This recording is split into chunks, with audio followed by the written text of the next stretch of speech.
আজকে তো শ্রাবণ মাসের চতুর্থ সোমবার। আর আজকে আমি ভাবলাম যে ঠাকুরের মাথায় আজকে আমি জল ঢালবো। তো সেজন্য আজকে সকাল থেকে উপোস করেছিলাম।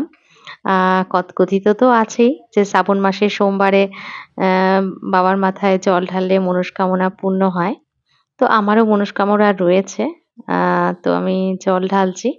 পূরণ হলে অবশ্যই তোমাদের সাথে শেয়ার করব। জল, দুধ, মধু আর গঙ্গা জল দিয়ে শিবলিঙ্গকে ১ম এ আমি কিন্তু অভিষেক করে নিলাম।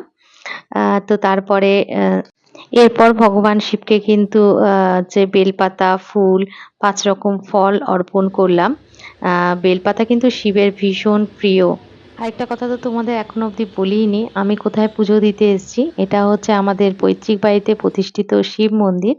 তো এখানে পুজো দিতে এসেছি। আ এটা আমাদের বাড়ি থেকে প্রায় ৫ মিনিটের মতো রাস্তা হবে।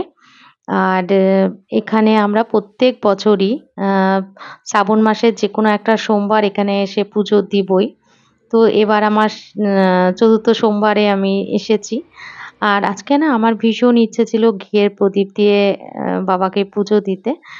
কিন্তু না জানো তো বাড়ি থেকে ঠিক করে এসেছিলাম। আর যা হয় কাজকর্ম, আ বাড়ির রান্না-বান্না এগুলোর জন্য না ভীষণ দেরি হয়ে গেছিল। প্রায় ১টা বেজে গেছিল। তো রাস্তায় যে দশকর্মা ভান্ডারটা পড়ে, তো সেটা না একদম বন্ধ হয়ে গিয়েছিল। তো যার জন্য ঘিয়ের প্রদীপটা আজকে আর দেওয়া হলো না।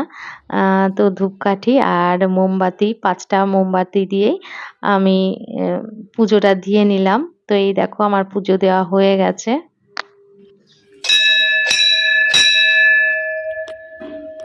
আমাদের এই মন্দিরের পাশে আ কালী মন্দিরও রয়েছে। তো পুরো শিব মন্দির, কালী মন্দির লাগোয়া। তো আমরা শিব ঠাকুরকে পুজো দিয়ে এখানে কালীর মন্দিরেও পুজো দিয়ে থাকি। আর দেখতেই পাচ্ছ এখানে আগে কিন্তু মূর্তি দিয়ে পুজো দেওয়া হতো। তো কিছু বছর ধরে বন্ধ রয়েছে। তো এখানে নিত্য পুজো দেওয়াই হয়। তো এখানেও আমি অ্যা পুজো দিয়ে নিলাম। আর শিব মন্দিরে তো তোমাদের দেখালামই পুজো দিয়ে নিয়েছি।